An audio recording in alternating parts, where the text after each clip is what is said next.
Bonsoir à tous et merci de votre fidélité. Ce soir, nous allons parler une fois encore Covid-19, le Togo classé à faible risque de contamination selon les États-Unis d'Amérique. Notre invité pour en parler, il s'agit bien sûr du secrétaire général du ministère de la Santé, Dr Kokou Otobe, épidémiologiste et médecin de santé publique. Bienvenue.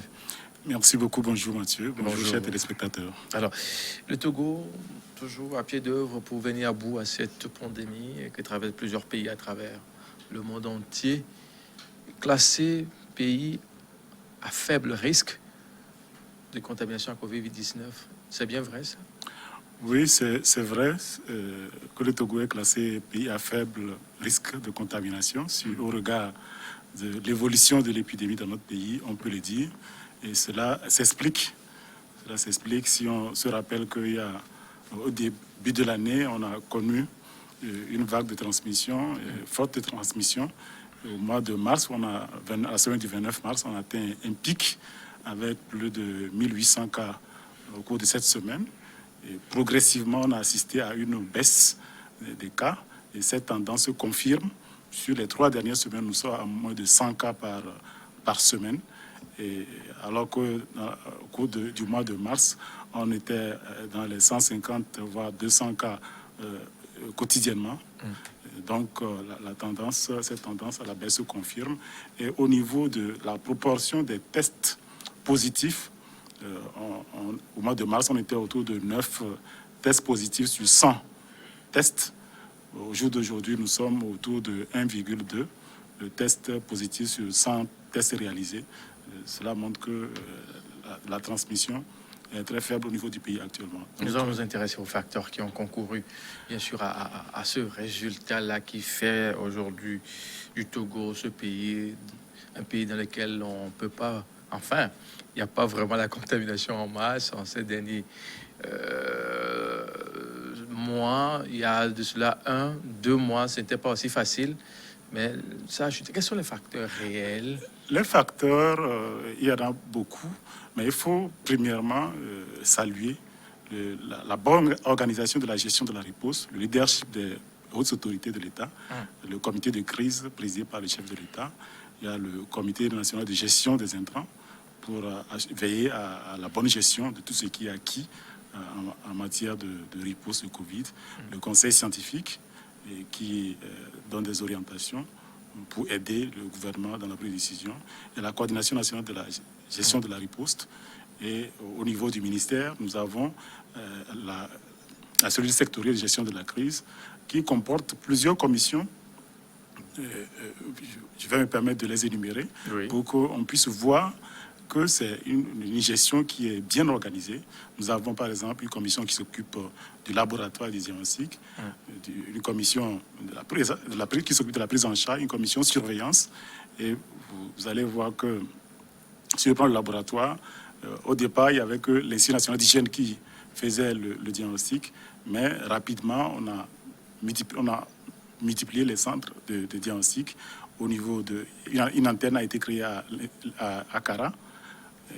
À Dapaon, on a commencé par faire la prise en charge au niveau du CHS Corée, au niveau des CHU Lomé, du CHU SO et au niveau du CHU Campus, et là, au niveau de l'aéroport de Lomé.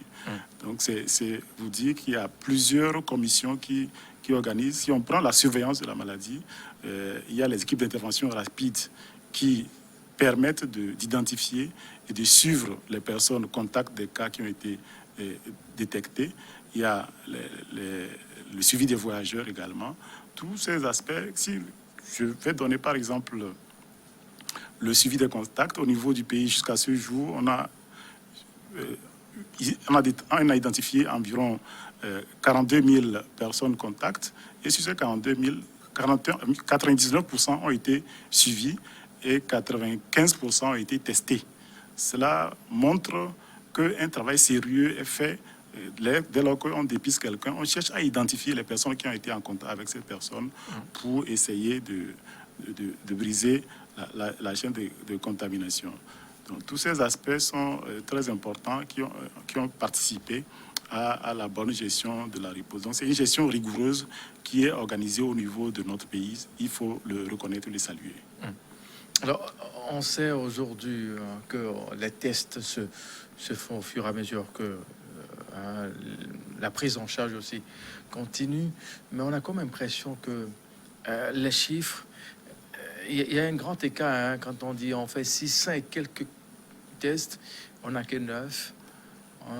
On dit, mais est-ce que c'est vraiment ça le vrai visage ou ça nous cache quelque chose, la maladie, ou s'est déplacée ailleurs, ou carrément il y a un souci dans le... Enfin, Donc, c'est les mêmes tests qui sont faits, les tests PCR qui se font au niveau du pays, au niveau de l'INH, c'est les mêmes procédures de tests qui sont réalisées. Et l'Institut national d'hygiène, c'est lui qui assure le contrôle qualité. Et donc, ces tests qui sont faits dans les règles de l'art. C'est une baisse réelle de la contamination au niveau du pays. Je disais tantôt qu'au au cours du mois de mars, on avait jusqu'à 9 tests sur 100 qui étaient positifs. Au jour d'aujourd'hui, on est à moins de 2 tests sur 100 qui sont positifs. 100 tests réalisés qui sont positifs. C'est cette tendance-là qui se confirme. okay. Et si ce n'était pas ça, indirectement, on le verrait au niveau des centres de prise en charge. Nous assistons les malades. Il y a des malades, mais en très faible nombre, pas comme au cours du mois de mars où on avait une forte pression sur les centres de traitement de la maladie. Cela se ressent au niveau des malades en réanimation et des malades hospitalisés au niveau du CHLO commune et des autres centres de traitement de la maladie. Alors, quand on sait qu'on a plusieurs sites de dépistage sur le territoire et on a 600 voire 700 tests réalisés par jour, dans l'ordre normal, c'est suffisant? Tout dépend des personnes qu'on suspecte pour la maladie. Et donc, vous allez voir qu'il y a des semaines où on va au-delà de 1000 tests. Il y a des jours où on va au-delà de 1000, des jours où on est à 500. Tout dépend du nombre de cas qu'on a ou des personnes suspectes qu'on a. Et c'est à ces personnes-là qu'on pratique, à ces personnes-là qu'on demande le test. Oui. Donc, c'est ce qui explique... Non, il y a ce que nous appelons le taux de positivité qui baisse aussi. Même le nombre de personnes à qui on demande le test n'est pas aussi élevé que dans les mois précédents. Alors, quand on sait que c'est comme ça, ceux qui sont suspectés, qui sont beaucoup plus détectés, pourquoi n'est pas peut-être envisagé avoir un dépistage aussi... je sais pas, dans certaines unités, quand on prend par exemple l'université de Lomé, l'université de Cara, on dit on va faire la vaccination. Bon, préalablement, on aurait peut-être pensé à un dépistage aussi systématique pour voir ce que ça va donner, non?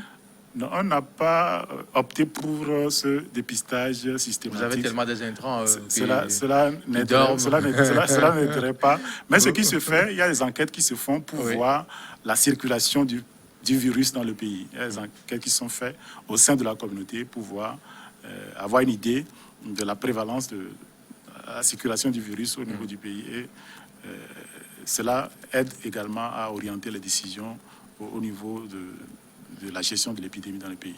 Mais on ne fait pas de dépistage systématique, non. Il n'y a pas de dépistage systématique. Maintenant, dans les différents centres hospitaliers du pays, alors, on sait que on a une antenne du service d'hygiène à Cara qui est bien implantée à ce niveau. Dans la centrale, bon, je ne sais pas si c'est... CHR Sokouré. Oui, CHR Sokouré. Il y a plusieurs sites où on fait le diagnostic. Nous avons le CHU SO, le CHU Campus, où on a un autre type de dispositif qui est là. Ce n'est pas c'est le GenExpert qu'on fait. Si on prend le CHR d'Apon, le CHR Sokouré, c'est le GenExpert qui est fait. C'est un type d'analyse qui est fait, mais qui donne également le même résultat. L'INH Cara et l'INH Lomé, où on fait, et au niveau de l'aéroport, où on fait le test PCR. Alors, est-ce que les gens se mobilisent vraiment à l'intérieur? Oui, les gens se mobilisent.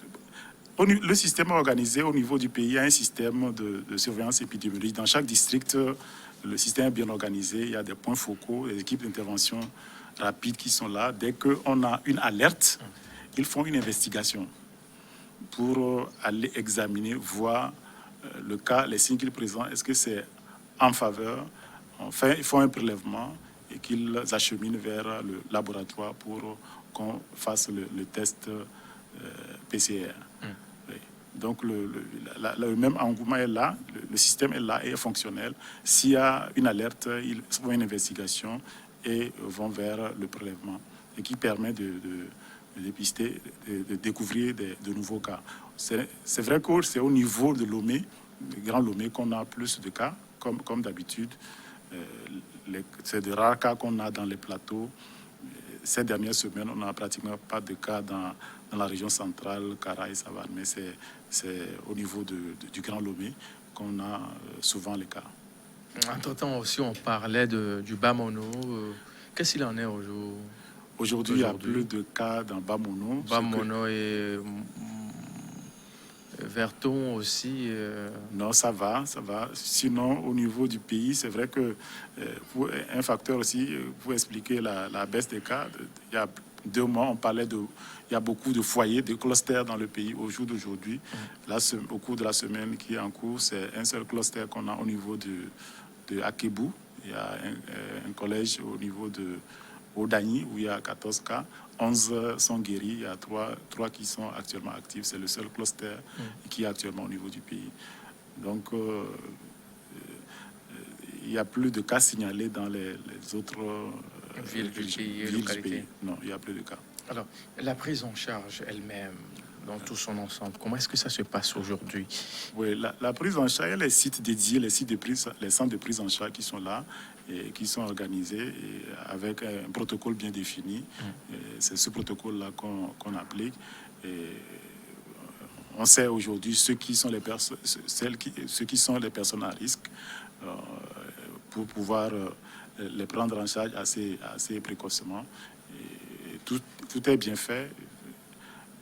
Vous allez constater qu'il y a notre pays, aujourd'hui, on est à 106 décès pour les plus de 13 126 décès. Oui. Pour les 13 563 cas que nous avons.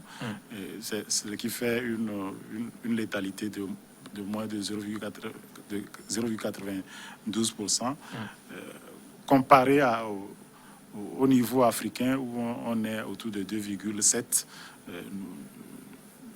C'est une bonne gestion de la maladie qui est faite en matière de prise en charge au niveau de notre pays. Si on compare au niveau africain, on est à 2,7 décès pour 100 malades Covid. 2 décès?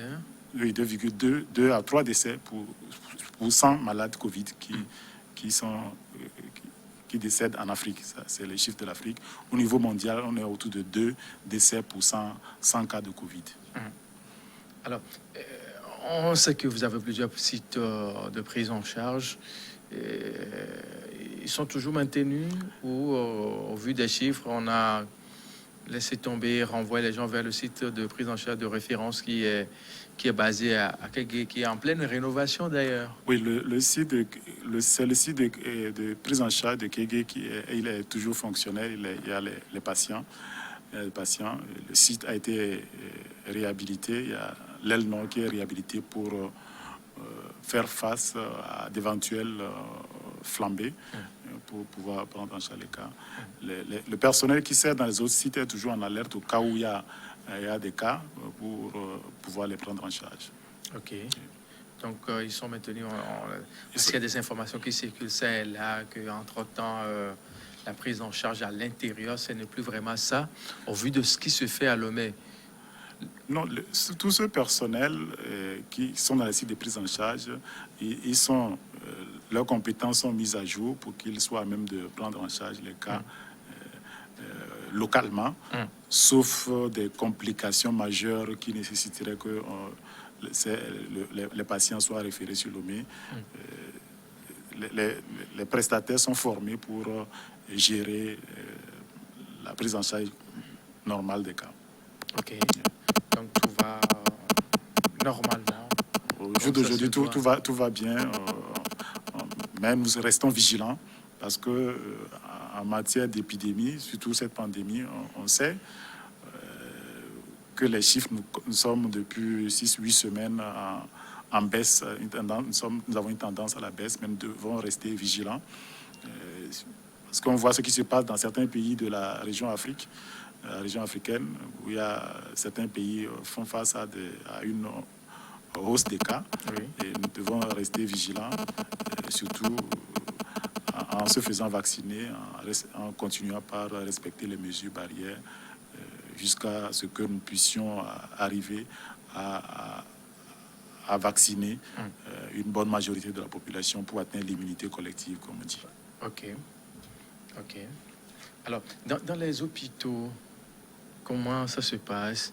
On détecte aussi, on sait que CHU Sylvanus Olympio, entre-temps, on a eu à entendre que, bon, on fait aussi des tests là-bas.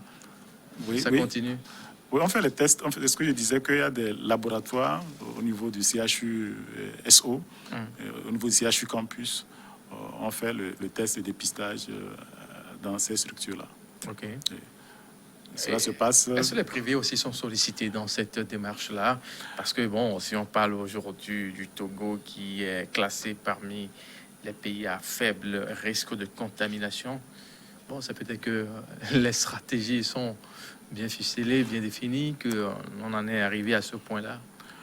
Oui, les privés sont impliqués, associés. Si vous prenez par exemple le site, le laboratoire ici CHU Campus pour le diagnostic du Covid, il reçoit en priorité les prélèvements venant du secteur privé.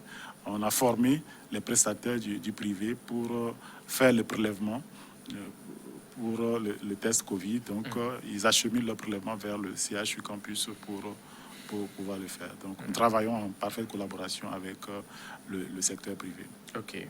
On va devoir marquer la toute première pause. On revient dans une dizaine de minutes. Merci.